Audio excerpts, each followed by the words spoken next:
Ako ćemo staviti kombiniranu sjedalicu, pri tome je bitno paziti na nagib. Jer nije svako sjedište automobila isto. Neka su jako nakošena, znači stoje tako da, evo ovako bude sjedište i više ono kao nagnuto na iza. I kada stavite taj Isofix, on ne ide ravno, on ide, prati sjedište jednostavno. I tu dolazi do krivog nagiba. Krivi nagib može značiti pušenje, znači dolazi do zatvaranja dišnih puteva, jednostavno nepravilan položaj bebe, glavica pada na krivu stranu. To nije sigurnost u prometu. Znači, beba tu treba biti, što se kaže, u svojoj nekoj oazi sigurnoj.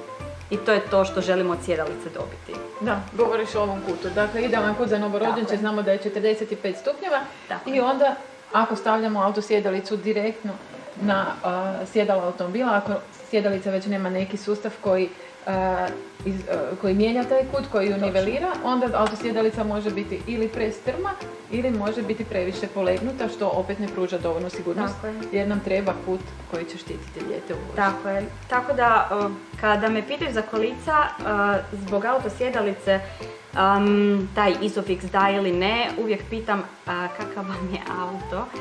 Znači, meni su dozvoljena ta neka malo intimnija pitanja i onda vidimo da li to zapravo odgovara jedno s drugim ili ipak ne. U slučaju da ne, jaje se može vezati, znači, na pojas od automobila, ide stvarno klik, vrlo jednostavno. Ma mame sve nauče. To, prvi, drugi put je možda malo nezgodno i prvi, drugi put mjeriš taj kut u milimetar, a treći put već ok, dobro. Postoje dvije sjedalice koje su mi fantastične i to je od BeSafe-a, koje zapravo idu od rođenja do 18 kg.